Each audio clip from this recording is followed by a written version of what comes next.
Hello, good morning, and welcome to another episode of Marlins Monday. This one here is fully live on the first Monday of June here. The Marlins, 11 games under 500 at this point, 22-33, a 2-4 week last week, a couple of series losses on the road in San Diego, and then one here in one at home against San Francisco. And there is quite a bit to talk about here. Firstly, I do just want to shout out 5 Reasons Sports YouTube channel. Let's make sure that we like, comment, and subscribe. Helps pump out all the great content, the stuff being done on the Heat, the Panthers as they enter the Stanley Cup final against the Oilers, the Dolphins as training camp is getting ready to open up here in the next 6-7 weeks.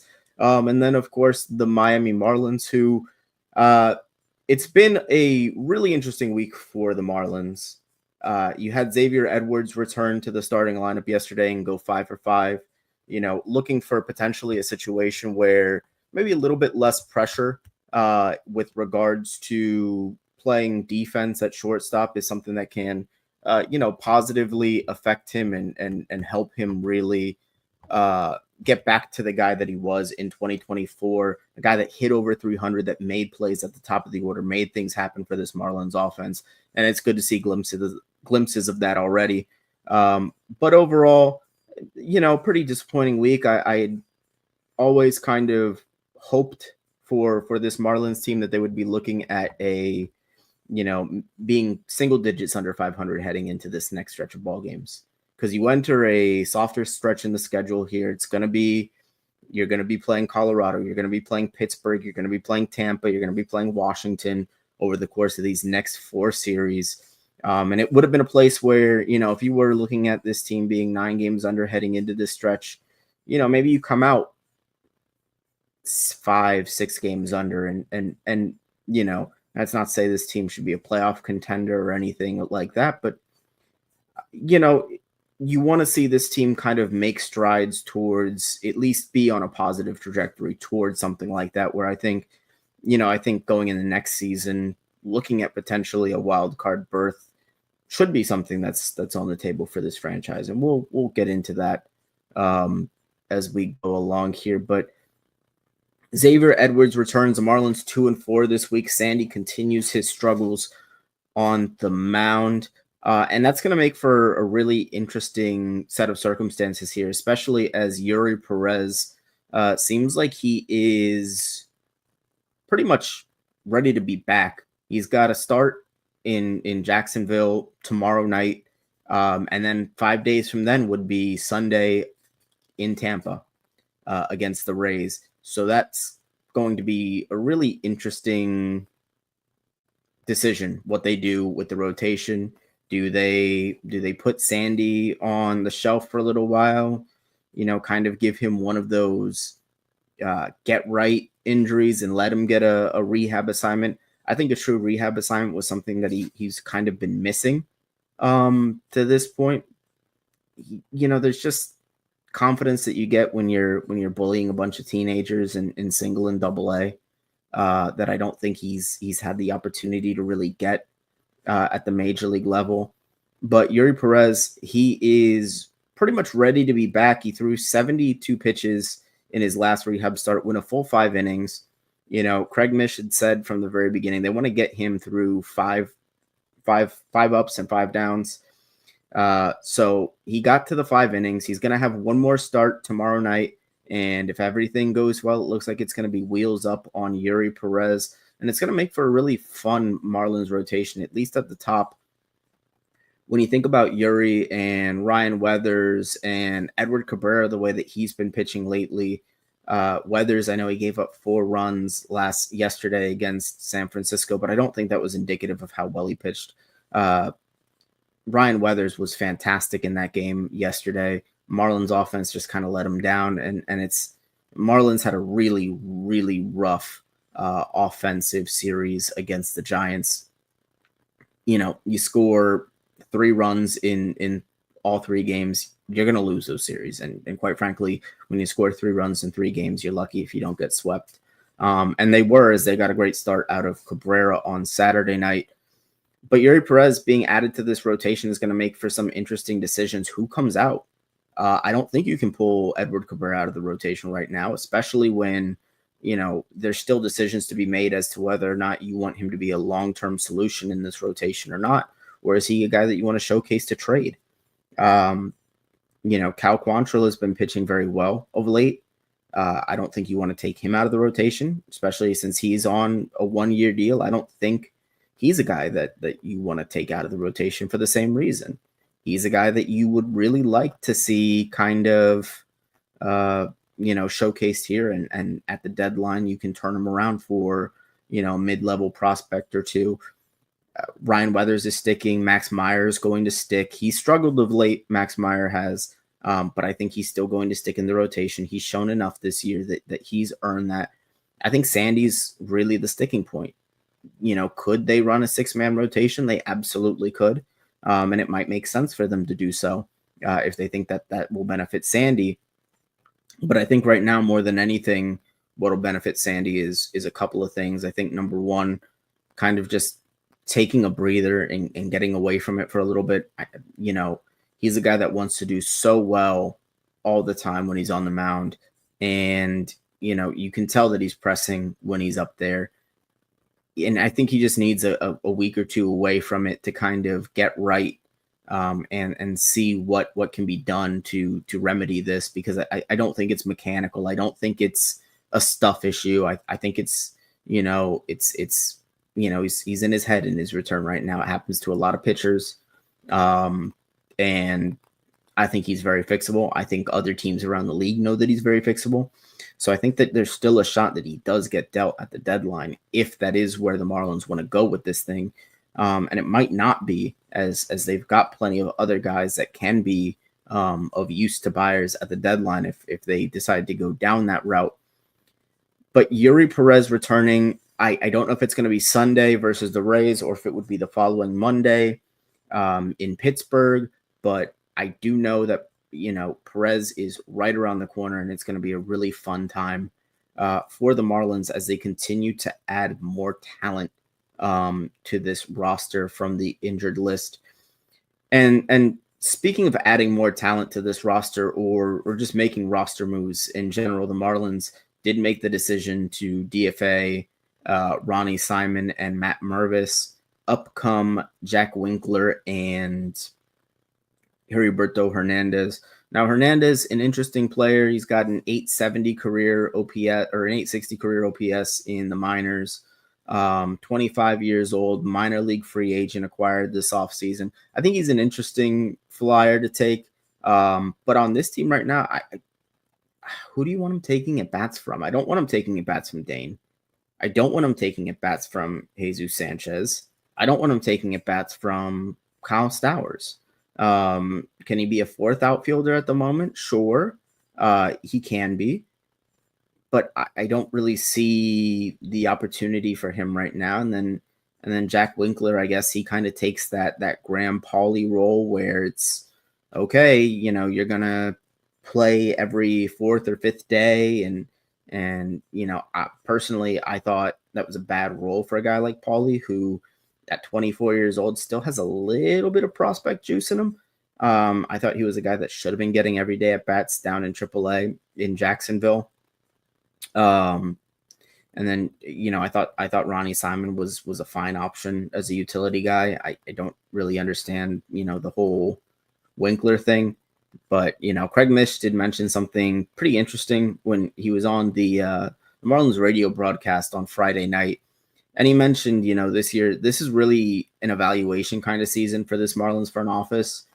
They've got a lot of new players in this organization, and, I don't blame them for wanting to get their looks at these guys. I don't think Winkler and Hernandez, barring a really hot streak at some point, are going to be major long-term pieces for this team. I don't know how long they're even going to be up with the big league team, especially when you think about a guy like Derek Hill, who's on the injured list. He's probably going to get a chance to come back and make an impact with the big club. And I think a guy like Troy Johnston is still around the corner. I know there's all the jokes out there, especially in, after this last group of guys being called up. that the Marlins are just never going to call up Troy Johnston. But I think that you're going to see kind of it's going to be a revolving door, the last 3 or 4 spots of the roster. And Johnston is going to be one of those guys that gets his opportunity to walk through that door. And I'm pulling for him. I hope that he shows out, and he shows himself worthy of sticking with the big league club. He's a guy that's hit at every level of the minors that he's been at. According to everything that you hear, he's a great guy, consummate teammate. And you really root for guys like that to succeed. So I'm hoping to see Troy Johnston up and making an impact on this big league club. And I have no doubt that he'll get his opportunity to do so here. And the Marlins at 22-33, it's kind of an interesting spot that they're in right now. I understand that this is a bit of an evaluation season, but I think that there are some guys that, I'm just, if I'm honest, I'm not really understanding what their thought process is, particularly when it comes to the lineup construction. I think that Liam Hicks getting reps at first base on Sunday. Now, granted, he's going to have to get comfortable at the position. He got just absolutely clobbered by Matt Chapman. And thankfully he seems like he was okay. He stayed in the game. But I think that was long overdue that he was getting reps at first base. Especially when it was Matt Mervis kind of getting those reps over him. And then, it's just puzzling decisions like that. Otto Lopez being your number 3 guy in the order is just odd to me. And I understand wanting to showcase Otto because I think that he's a guy that at the deadline teams are going to be interested in as a guy that has a plus glove at short and can be a decent bat, especially off of your bench as you go into a playoff run. But it doesn't make a ton of sense right now. I think in terms of developing these guys, one of the best ways that you can develop them is giving them a sense of consistency, at least as much as you can, as you're trying to, get a good look at a lot of these guys. I think a guy like Hicks, not playing much in the last week and a half, 2 weeks, and then kind of being thrown back into the lineup. And he was in a really nice rhythm prior to that I think he's kind of fallen out of because of it. These guys need regular reps. They need regular looks. Ramirez is a guy that needs to be getting those. He's getting those at bats right now. But I just think that there are ways that they can kind of maximize things in order to be better. Because I do think that even at 22-33, I think that they've been exceeding expectations, but only because they've been so low. But I think that they're probably a little bit better than that in terms of what they've shown this year, even when you consider the fact that Sandy struggled. Dane Myers has played really well. Kyle Stowers has played really well. Augustin Ramirez has been everything you could want and more. Xavier Edwards has struggled. Connor Norby's played pretty well since coming back. Liam Hicks has far exceeded expectations.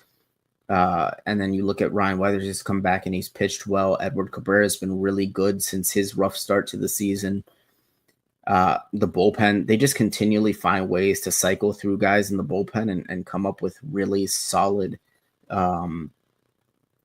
players there. It's really fascinating to me how just at an organizational level, they seem to rebuild the bullpen every year to where you've got guys like Ronnie Henriquez, who might be one of the most valuable relievers on the trade market if the Marlins do decide to go there with all the team control he has. 6 years left. I probably wouldn't canvass the market right now, but I mean, you have to think you could almost get a borderline top 100 guy for Ronnie Henriquez the way that he's pitching and showing himself to be a back end of the bullpen guy. Cade Gibson has been really good since he's been called up. Anthony Bender has been fantastic this year. Calvin Fauché has been okay. Jesus Tinoco has been all right outside of a couple of blow-up outings. So I think with this Marlins team, there is some more meat on the bone here as far as, what they can be. And with Perez coming back and hopefully Edwards gets back to form, if you've got Edwards hitting the way that he was last season at the top of the order, with the seasons that you're getting from Dane and Stowers and, a guy like Augustine Ramirez and Liam Hicks hopefully gets back to form with some more regular reps in the lineup. I think that this could be a team that is a really fun young team, kind of in the mold of a 2006 Marlins. And I think that's what this season was always meant to be. And I think that there's clearly more on the way. The farm system, it's been an up and down year for the farm system. Overall, I think that you're looking at a lot of guys have moved up. There's been a few guys that have moved down, and we'll talk about that here as I'm going to unveil my top 10 prospects. I'm not, by no means, don't take me as, the end all be all. I am the prospect guy. I'm not the prospect Bible over here, but, I look at these guys, I follow what they do. And these are the guys right now that I look at and I say, okay, as of right now, June 1st, what I look for in players. And again, I'm not, my criteria isn't the end all be all, but my prospect list would probably look something like this at the moment. Number one, you have the consensus number one guy in Thomas White, 20 years old at Beloit, having a really solid year, pitching to a 3.33 ERA. The Ks per 9 is really good. The stuff is fantastic. He's a hard throwing lefty, 97, 98. He's a guy that is going to be a fast riser through the system. I would imagine he's in Pensacola at some point within the next, year or two here. And I'm really interested to see what that kind of looks like. As he could make his debut, I would think as early as 2026 next season. I would expect that he could be part of the rotation. Number two, Joe Mack. Mack has been a revelation over the last year for the Marlins, over the last calendar year or so. You go back to since May 5th of 2024. He's hit 26 homers in 145 games, had an OPS over 800. For a guy that really kind of turned the corner here over the last year at catcher. He's just flown through the system. Struggling a little bit right now at Pensacola with the bat, but I do think that that'll come around. He's got a good approach at the plate, and he's already, I would say, the best defensive catcher that you have in your system. He's probably a better defensive catcher than Nick Fortes, certainly a better defensive catcher than Liam Hicks and Augustine Ramirez. He's a guy that I would expect to see as early as September this season. Maybe even after the deadline, if the Marlins end up parting ways with Nick Fortes, if he doesn't turn things around with the bat, that wouldn't shock me in the slightest, especially if Mack does get back on track at Pensacola and really, get back on track with the bat. And then number three, you have Andrew Salas, the 17-year-old, freshly 17 years old. I think 17 in 90 days. At the single A level right now. And I just can't stress how impressive that is when he's facing guys that are in a lot of cases 3-4 years older than him, only hitting 245. But you look at him and he's got an on-base percentage of 387. So the approach is well beyond his years. He's got a frame that at least projects to having okay power at 6'2", 180. He's a guy that you look at as a really good athlete. He's already a plus. He's already a plus with the glove at shortstop and center field. And he's just going to continue to learn how to hit, especially as he gets older.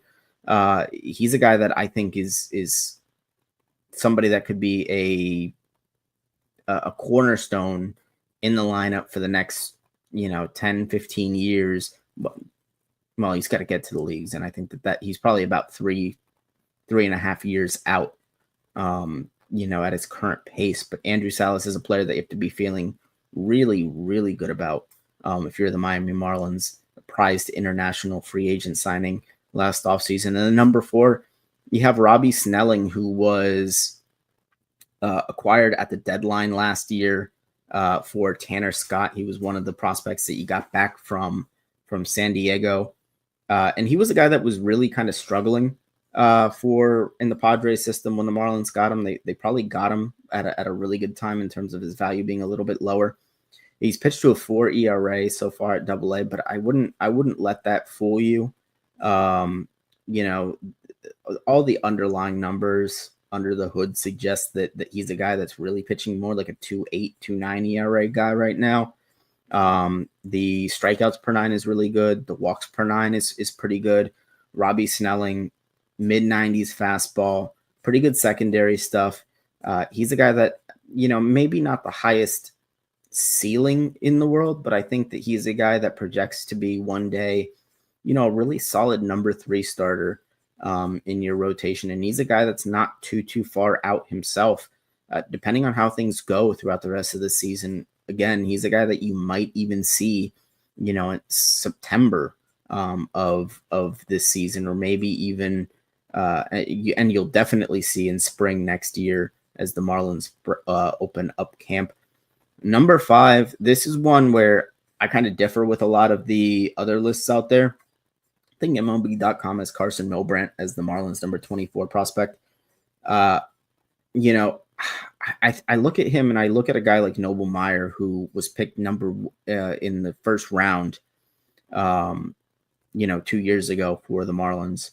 And I see really similar profiles. They both got electric arms, although Milbrandt has a better heater. He's a guy that sits 97, 98 pretty regularly.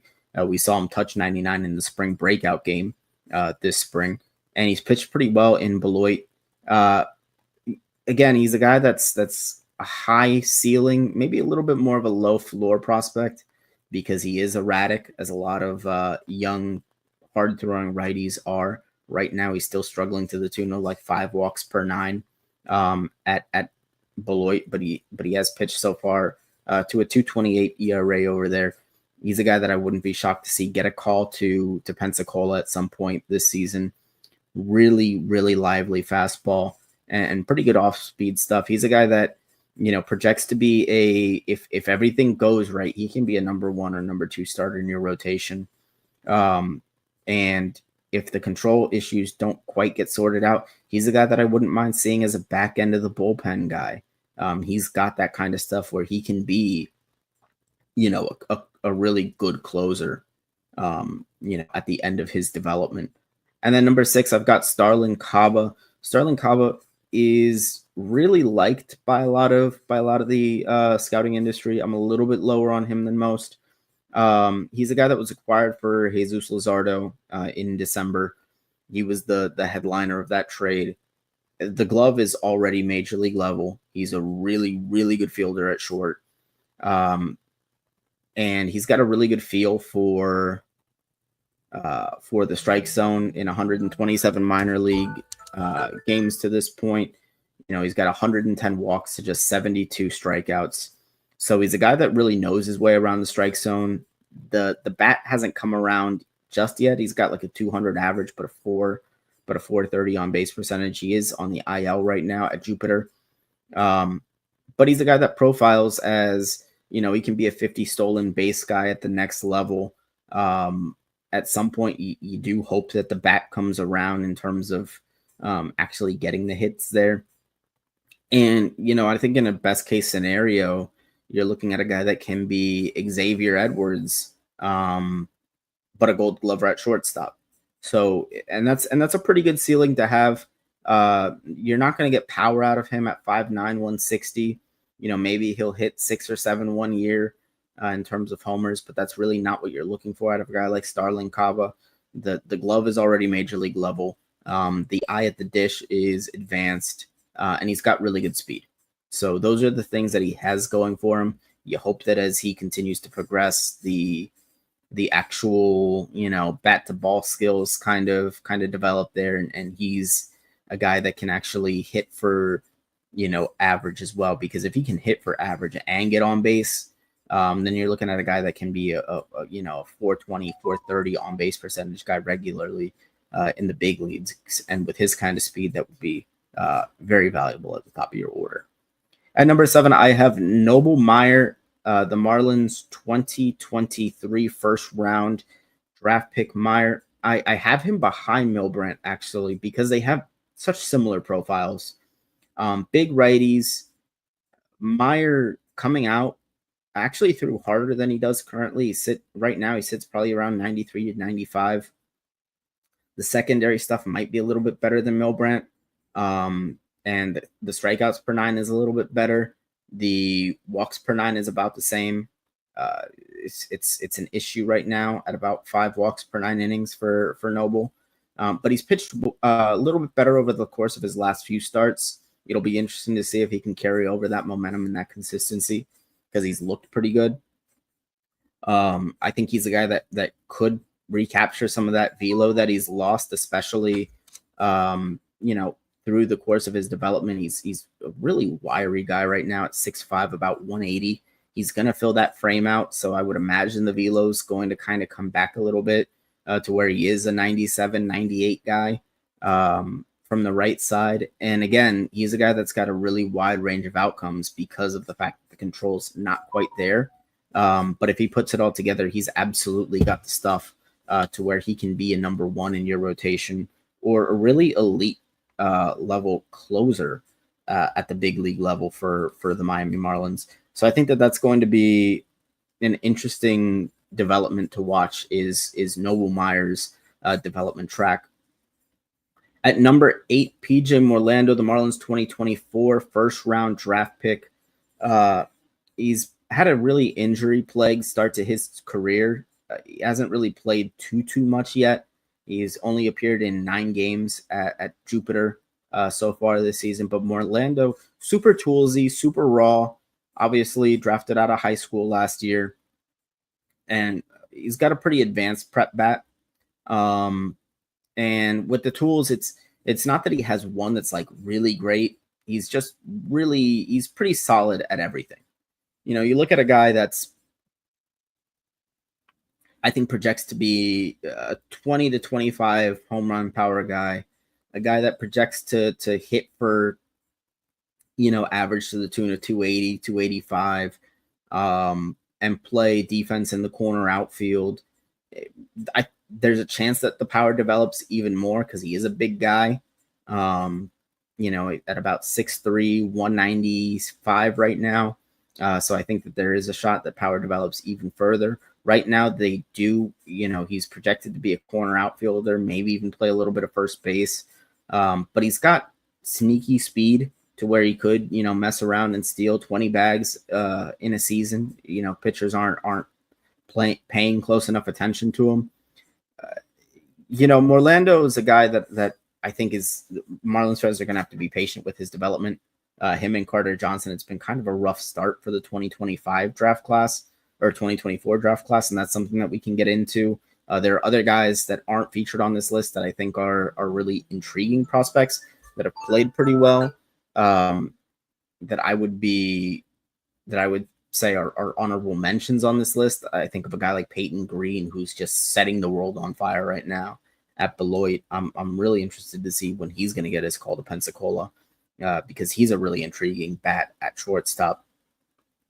But getting back to this list here, Kemp Alderman at number 9, one of my favorite prospects in the system. I don't think Kemp gets the respect that he deserves. He was drafted a couple of years ago out of Ole Miss, and he's got the traditional power hitter profile, 6'2", 235, really, really big dude. Had some injury issues his first year or so within the system, broke his hamate bone last year. Hadn't really gotten an opportunity to show off the power that he's the power that he's got. A lot of scouts have him at that 80 grade power. So he's a guy that can hit the ball out of the ballpark. But one of the more interesting things to me is I think since Arizona Fall League this year, and he's kind of carried it over into the season at Pensacola, is the strikeout rate has progressively gone down over the years as he's been in the system with the Marlins. And that's one thing that I really look for with a guy that's got really good power, is because at 6'2", 240, whatever it is, he's going to have power. That's not an issue. It's really a matter of what is his approach at the plate going to look like. Can he cut down on the swing and miss? And then from there, if you get a guy that can do those things, you've got a guy that can profile to be a middle of the order bat. And I think that's exactly where Kemp Alderman is right now. He struck out at about a 29% clip in 2023. 2024, he struck out at a 24% clip. And then this year at Pensacola, hitting 276. The OPS is 761. The stats aren't necessarily jumping off the page, but he's got a strikeout rate that's down below 20% at 19% right now. And you know the kind of power that a guy like that can provide. He's got a really good arm in the outfield, and some sneaky athleticism for a guy of his size. He's got 13 swipes at Pensacola. Not a guy that's ever going to steal 20, 25 bags, but he's not necessarily going to be this big kind of like clogging the base paths kind of guy. That you see. I look at him as a guy that maybe like a Kyle Schwarber from the right side. He really is one of my favorite prospects in the system. I love those guys that have that power profile right out the gate, because he's got the power to hit 40 homers in a year if he can put it all together. And if you're telling me that he's going to cut down on the strikeouts and improve the bat to ball skills, then you've got a guy that can be a really, really serious prospect for this team. But rounding out the list of the top 10 here in June is going to be Dax Fulton, the left-hander at Pensacola, 6'7", 240. He is a big dude, drafted all the way back in 2020 out of high school in the second round for the Miami Marlins.